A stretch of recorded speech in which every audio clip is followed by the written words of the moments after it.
Welcome to the Fly Fishing Insider Podcast, where each week we speak with brands, icons, innovators, and trailblazers within the fly fishing industry, exploring both the successes and failures they've encountered along the way to become who they are today. But first, if you have not yet subscribed to the podcast or joined our email list, please do so by going to the flyfisherinsiderpodcast.com, or you can also find us on Instagram at Fly Fisher Insider Podcast. Now let's begin.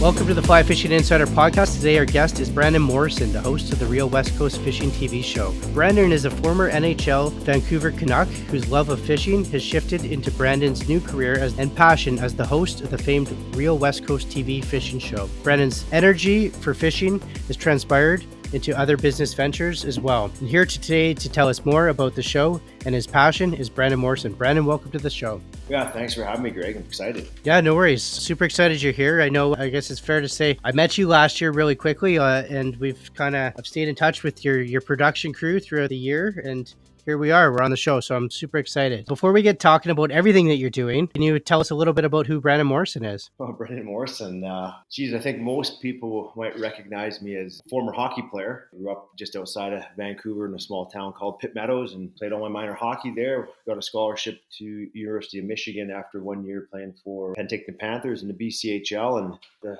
Michigan for 4 years, got my degree, went on to professional hockey and had a pretty good career over the span of 15 years. And I guess when hockey was done, you have a little bit of time on your hands and you're so used to being structured, living off an itinerary and being told to be in certain places at certain times. And, fishing had always been a passion of mine, probably since I was a teenager, even when I was a young kid, but more so as a teenager and into my early 20s.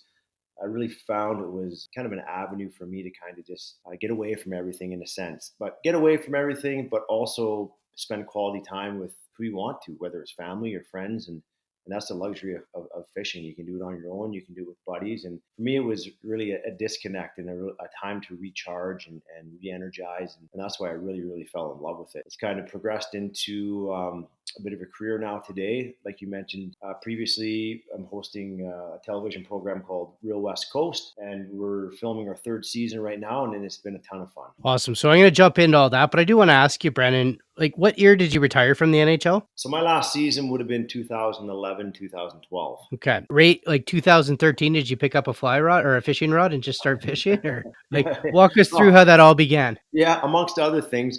Well, I do have 4 kids. So when I first got done my hockey career, staying busy was not a problem. I know a lot of guys have a tough time transitioning. It's just, okay, what do I do next?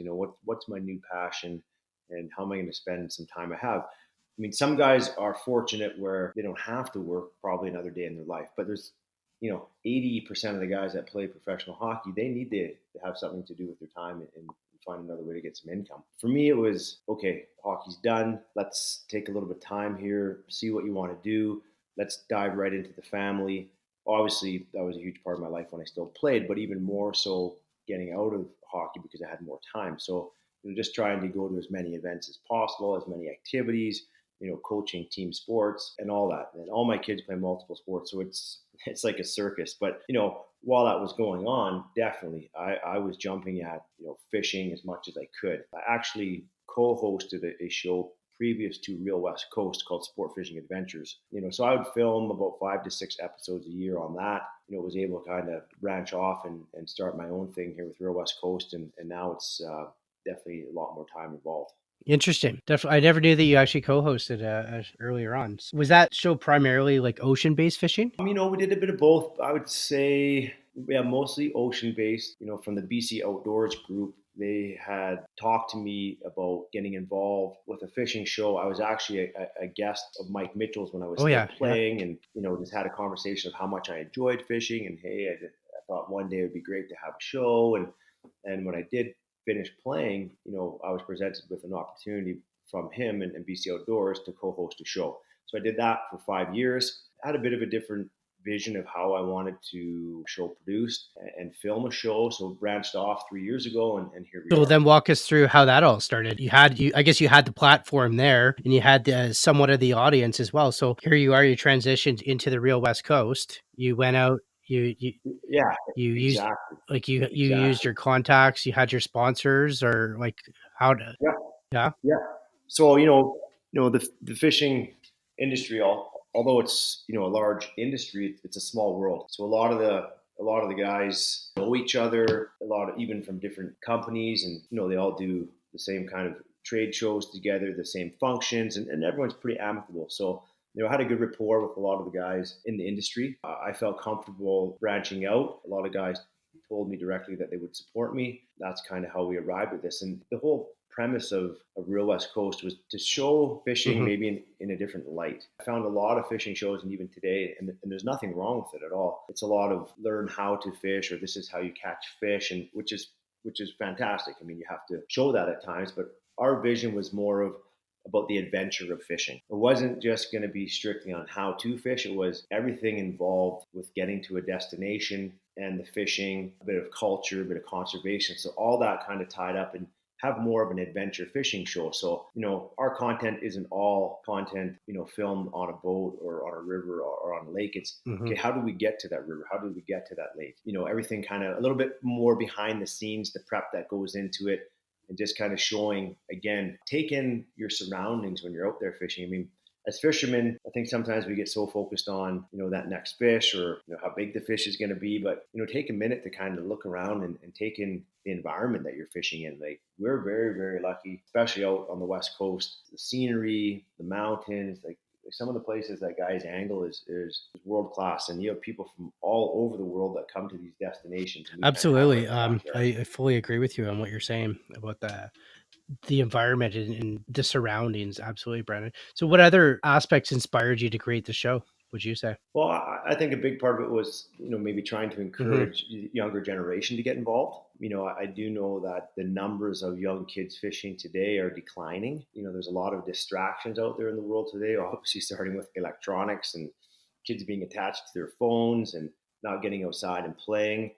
So that was a big focal point, is trying to show fishing and how exciting and how fun it can be, and what an adventure it can be, and how enjoyable it can be. So trying to really reach out to the younger generation of people to get involved. Absolutely. Some other areas we wanted to touch on is a little bit of the culture when you travel to some of these destinations, Mhm. kind of the history of fishing in that area. And then conservation is a big thing. I mean, it's not always about trying to catch and kill the biggest fish. Obviously, there's more awareness today about these big fish being a vital part of brood stock, and these fish, having strong genes and genetics, and carrying that on to the next generation, so there can be some more big fish. So trying to tell people that, hey, it's a good thing, and it's okay to release fish. Like, it actually makes you feel, or like, personally, it makes me feel fantastic when I fight a fish and then I get to watch that fish swim away, and maybe have the guy coming into that spot after me experience that same thing. True enough, and your show does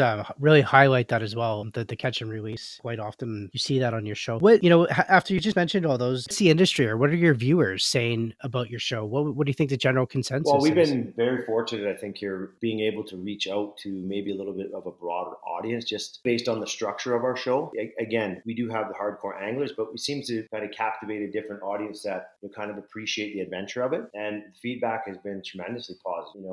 Some of the things we've done is, fishing out of kayaks, which is, I mean, yes, people do Mhm. do it. Little things like that. Hiking into really remote areas and putting in extra time, and guys like can really appreciate that you're willing to go that extra mile, and you're not just driving up to a place to get out and fish. And there's nothing wrong with that at all. There's absolutely nothing wrong with it. But just really hoping to get across my passion for fishing, and just always trying to seek out adventure while you're doing it. Cool. You know what, Brandon? You're in your third season. You're just starting your third season currently, and you got a great show. It's booming, and lots of fans, lots of traction on Instagram, lots of downloads on YouTube. I've taken a look at that. It wasn't. I'm sure it wasn't all this successful. Was there some challenges that you experienced along the way? Can you tell us about those? Yeah, definitely. Again, when you start out, I mean, you have to have confidence in what you're doing. You have to have a belief in what you're doing. My producer, cameraman, Mike Bamister, he worked with me previously at Sport Fishing Adventures, so I know I had a good guy there, and he was extremely passionate about our new venture. So if you believe in the guys you're working with, then you can kind of reinforce to each other that you're doing the right thing. I mean, yeah, at first there's always that question, hey, how is this going to be received? But we believed in what we were trying to do. It was received very well right off the bat. The toughest thing, I guess, in this industry that we found is, a lot of these companies are constantly being harassed or being asked for handouts, whether it's product Yeah. or money. But the reality is this is a business that we're running, and you need your sponsors in order to make this happen, or you're just going to be out of pocket all the time. Mm-hmm. So that was a big key. And I think once we kind of got our sponsors on board, as far as them kind of understanding our vision, and then them seeing, okay, our reach is building. Like, I think now on Instagram we're over 25,000, pushing 30,000, followers, which is a pretty significant number. We have other good social media followings on Facebook and our YouTube channel. Then we're on television on numerous networks. We're constantly trying to expand that as well. So, as a sponsor, once you get behind a group or a company like ours, and you can see that we are reaching out to the public and we do have a broad reach, then there's excitement on their end. Absolutely. I want to ask you about the sponsors and how one becomes a sponsor. Are you guys taking on sponsors? Do you go after the sponsors themselves? Did they approach you? Or do you find sponsors that align with your brand and your values that you're going forward? Tell us about that. Well, a little bit of both, to be honest with you. I mean, at first it's, you almost have to be a bit of a salesman, right? You got to be knocking on doors, and you got to sell yourself and tell your story to people. Tell them your vision, what you're trying to do.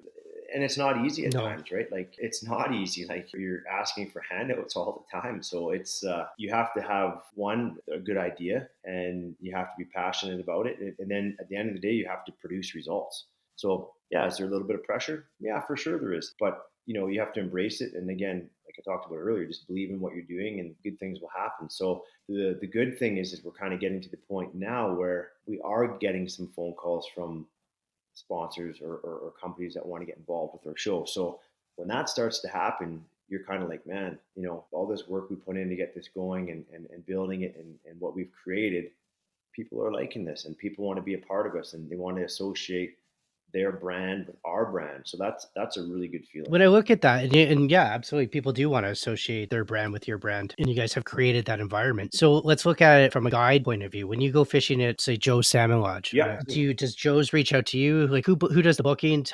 Fairly similar to sponsorship, where early on, we would just cold call or cold message resorts and say, hey guys, we have this fishing show. This is what we're doing. Have a look at our deck. This is, this is our vision. Are you interested in hosting us?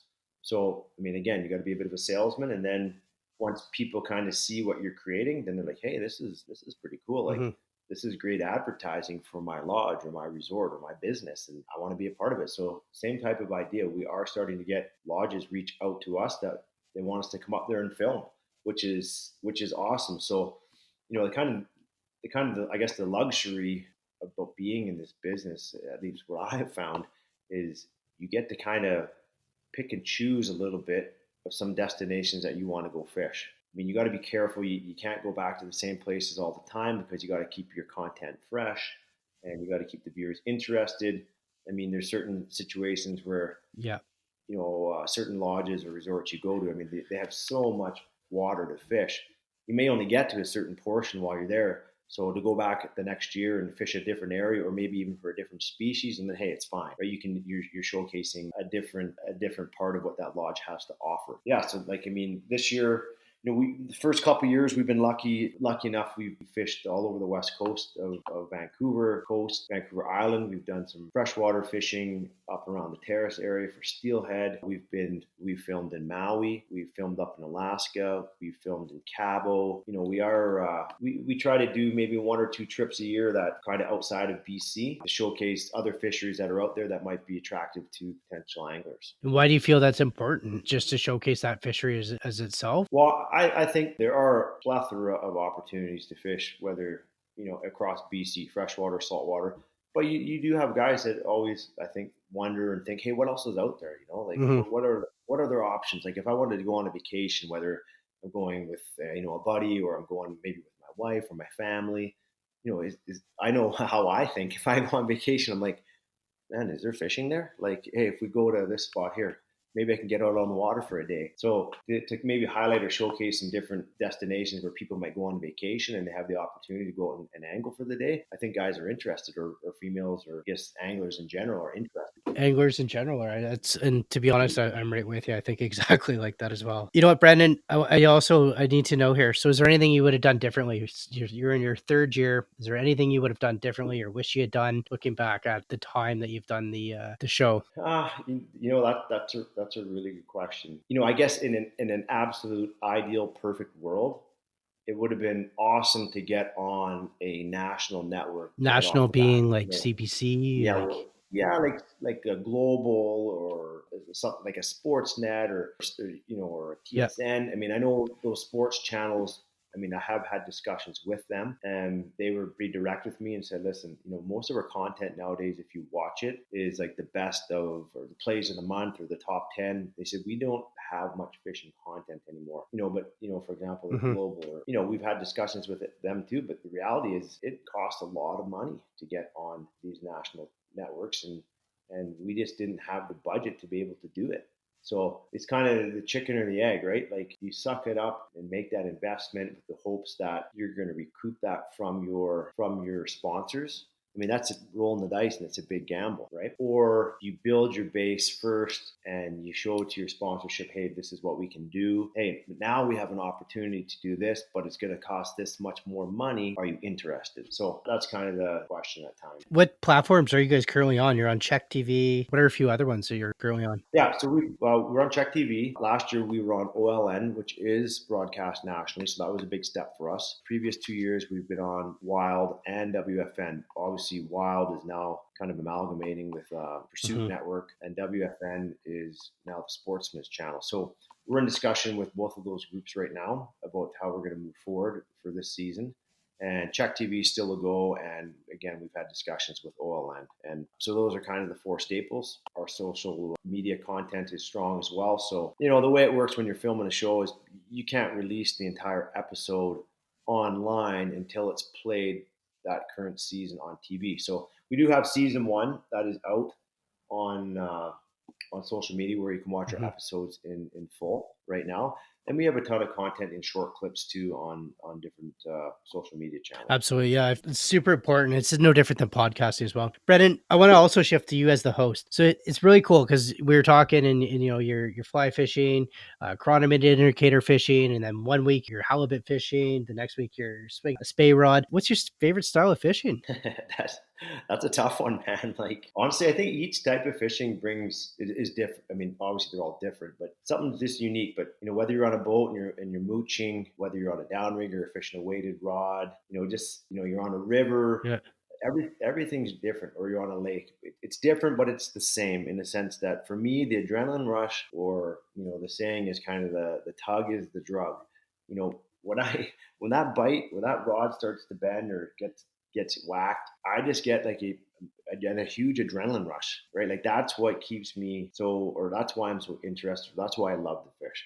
It's the adrenaline rush. And I don't know if this is my kind of replacement, my adrenaline rush replacement from when I played hockey, because obviously that's a pretty big high, going out playing in front of 17, 18,000 people on a nightly basis. And when you're in the moment, you don't really think that this is something I need the rest of my life, as far as these adrenaline rushes. But fishing for me has kind of replaced that, and it's just something I love to do. So that's a huge part of it, and I love just being outdoors. Mm-hmm. Like, I can't, I don't like sitting inside indoors. I got to be active.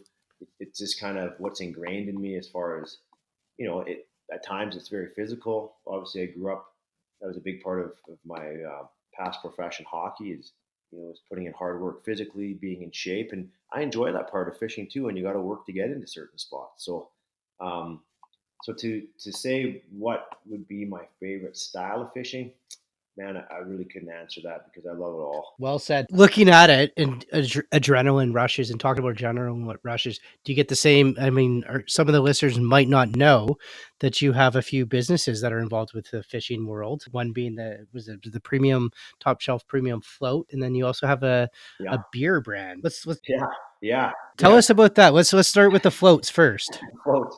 So I have a partner, Walter Coriath, who really was kind of my mentor in fishing. He taught me a lot about fishing. Known Walter now for over 20 years and have done a lot of trips with him. And he was actually one of the first sturgeon guides ever on Fraser River. And he was fishing the Stamp River. I think even before Murphy had his lodge over there. He's been in the game for a long, long time. So, anyways, Walter and I, we have a company called Top Shelf Premium Floats, and we make floats like in strike indicators for fly fishing, especially still water fishing, but they can be used on rivers as well, from 0.5 gram up to 3 grams. And then we have more traditional style floats that you can fish anywhere from like 4 grams, like so down to trout sizes again, up to 35 grams, which would be obviously for larger rivers and more targeting salmon. So yeah, we have 3 different styles of larger floats: cigar sliders, we have teardrop sliders, and teardrop fixed pegs. What's unique about these floats is they're a high quality float, and they're actually manufactured in Germany. They're very durable, and they're actually made of a closed cell foam material, which at times is used in aircraft wings. And it's very light, it's durable, and extremely buoyant. So we feel we have a great product. The feedback on it has been awesome. We do have a lot of shops in BC that are carrying it. Next step for us is, okay, now how do we market this as far as getting this across Canada, out to the east, and even down into the US? So we're actually in discussions with a couple different, sales teams, if you will, that are looking at carrying a product across North America. So very, very exciting stuff. Yeah, again, just tremendous feedback on the product. So with the floats, like the benefit obviously being the compact density, the foam being that much more resistant and buoyant. Is that correct? Absolutely. So, they're more durable than your traditional floats, your balsa wood or other foam floats that don't have the same quality. I think they're lighter. They're more buoyant. Yeah, just all around a better product because of how they're built. And then additionally, you're also involved with the beer business. How did you get started? How did you from a Canuck to owning a beer brand? Yeah, kind of jumping all over the map, eh? I'm cool with it. I like it personally. So. Well, we were put in touch with Old Yale Brewing out of Chilliwack, and we had a meeting with those guys. Kind of posed an idea to them about partnering with them or working together to come up with a new flavor of beer for them. I mean, Old Yale has several different lines of beer, if you will, or types of beer, and we thought that, hey, let's try and get one that kind of targets not only fishermen but more like outdoor enthusiasts, right? Mm-hmm. So we kind of collaborated and came up with an idea of this head shaker honey lager. Obviously, the head shaker with some fish pun in there, right? The honey lager was just a bit of a knockoff or a slight change to a popular beer that they had, a regular lager, and they sourced the honey right locally in Chilliwack there, and we created this beer, and they did a phenomenal job. Old Yale did an absolute phenomenal job putting this beer together, and it's been very well received. And again, it's one of those things now, it's, how beer kind of distribution works in BC as far as getting it into liquor stores is you have to prove you can sell volume. So we're in a bunch of different pubs, some restaurants, etc. in Vancouver. We do have it in some liquor stores in Lower Mainland, but again, it's just building that brand again and trying to get it out there so more people can experience it. And where you guys are located, is that all on the website for the Honey Shaker Lager? Well, we're in the process of building our website right now for Real West Coast. Because you're making me thirsty, Yeah, right? I know, Right man. now. I hear you. And I don't know if on Old Yale's they actually have specifics of where you can get it, but that's a good point. I should actually talk to them about that. We can point people in the right direction, right? For sure. We want to make sure that the listeners that are listening here and your viewers, they're buying this fantastic beer and they're trying it. Like, let's get out there and get this stuff going on. Absolutely. You bet. Brandon, what other projects are you involved with? I do, obviously the kids are busy. The fishing is great and busy. I mean, you're traveling out. I film 10 shows a year, in your way on average, probably 3 to 4 days per episode. So, that's 30 to 40 days away there. I'm involved with a group out of Vancouver called the Strongman Group, where I'm involved in some commercial real estate projects. That's been something I've been doing with them since 2010, so almost 10 years now. And I have another rental company here in Calgary with a former teammate of mine, Jeff Sanderson, who played 17 years in the NHL. We have a rental company in the oil and gas industry. So yeah, kind of like you're like, well, how is this guy? He's in real estate, he's in oil and gas, he's into fishing, he's into beer, he's all over the map. But I like it, man. It keeps me on my toes. Like I said, I don't like to sit idle. I enjoy Hmm. having a bunch of things going on. I noticed, Brendan, that you also have a connection to the Tofino Marina. Well, I'm glad you brought that up. So I'm actually not an owner at Tofino Resort Marina. Willie Mitchell, Dan Hamhuse, and a partner there is Andrew Purdy. Those three guys purchased that a couple years ago here. But I do keep my boat there. I moor my boat there in Tofino. But another really cool initiative that I'm a part of or founded here in 2010 was the Tofino Saltwater Classic, which is a fishing derby, obviously in Tofino. You can check out our website, tofinosaltwaterclassic.com. It has all the information about the event. We usually host it the first weekend of July. This year it's on July 5th, 6th, and 7th. We've been sold out here the past, so it's been going for 9 years. This is our 10th year. We've been sold out. First year we had 67 participants. The second year we had 82. And we've been capped at 125, which is capacity here for the past 7 years, which has been awesome. And we've raised over $500,000 in 9 years, and all that money has gone directly back into the community of Tofino. And multiple beneficiaries. I think we're up to 14 now, but the largest one being the Wicked Niche Community School. We're a large funder of their hot lunch program. So offering hot lunch to all the students at the school and healthy fruit and vegetables for the kids, which has been a really cool thing to be a part of. Also purchasing new books for their literacy program and helping fund field trips for all the classrooms. We're involved with the Tofino Salmon Enhancement Society. And like I said, the Hospital Foundation, Tofino Parks and Rec. There's a list of about 14 people, but it's been a phenomenal success. And the town of Tofino has jumped all over it. So many volunteers, so many businesses giving their time, giving donations. I mean, this doesn't just happen. You need an army of people to get behind it. Hmm. And I've had a fantastic team there from day one. Yeah, we're super thrilled of what that event. So I want to touch base a bit more on that, actually, really quickly. One is what's the fishery that you're fishing So for the yeah, Tofino Classic?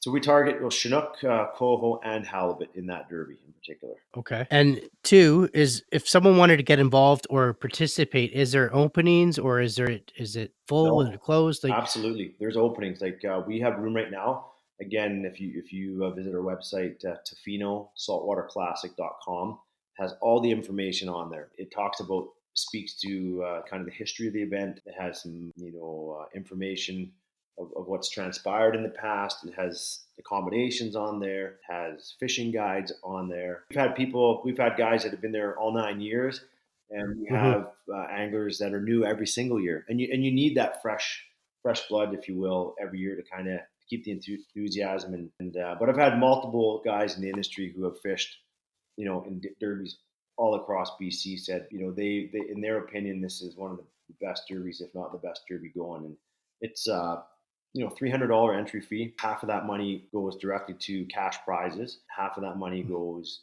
right to the beneficiaries of Tofino.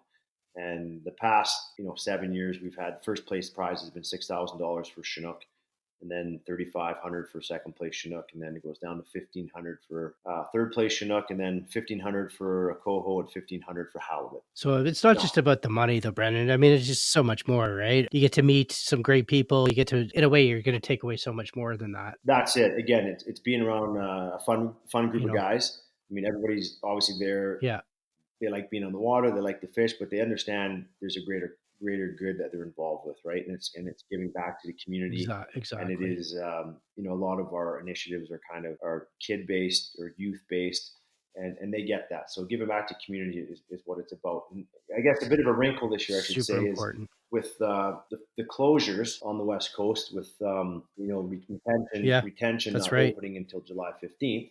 I mean, that's not going to deter us having this derby. You still can retain fish on the inside, a mile outside the surf line. You cannot.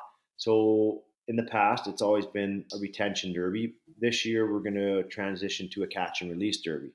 So you still have the opportunity to retain Chinook if you want to, but if you want to enter a fish into the derby, then it must be released. So we're going to have multiple fish masters out on the water that will be coming over and measuring fish that people want to enter into for the chance of winning cash prize. So yeah, it's a bit different this year, but I think, like I said, with the changes that came out from DFO, I Mhm. know a lot of feathers were kind of wrinkled there, and a lot of people were caught off guard. Obviously, fishing is livelihood of a lot of people Yeah. across British Columbia. And my thought process is, and I know with other people as well, like Rob Alcock, who's the president of the SFI, and is, hey, we're not going to be deterred. We're going to get out here and enjoy this resource. So we're moving forward with the Derby, and it's going to be our 10th anniversary here, and it's going to be a fantastic event. Yeah, I'm really glad you brought that up, Brendan. It's so important to explain that and get that across. And I'm glad that, it hasn't affected you guys because you guys can move forward. Just one final thing about the Derby. What's the weekend that's held? It's going to be July 5th, 6th, and 7th. Perfect. And there is still openings. So, Brendan, I want to ask you as well, where do you get your energy from?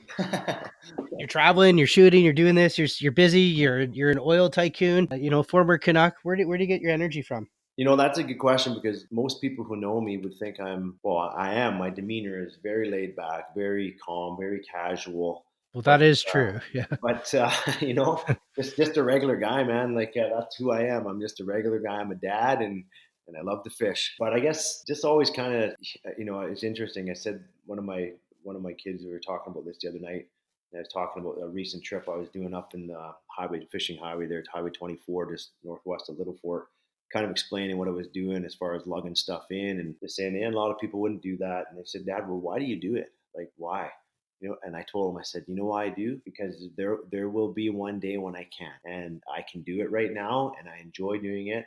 And I'm going to just try and do it as much as I possibly can. So I guess that's kind of the answer I gave. That's so cool. That is well said, Brandon. I want to ask you, where do you see the beer, the floats, in the show in the next 10 years? Oof, man. 5 to 10 Yeah, years. I mean, geez, growing, right? That's the goal. Like, Hmm. just growing and having a positive influence on people. Like, we want people to have fun with whatever they choose to do. I mean, that's the whole thing. I mean, life is too short here. You got to really enjoy what you're doing.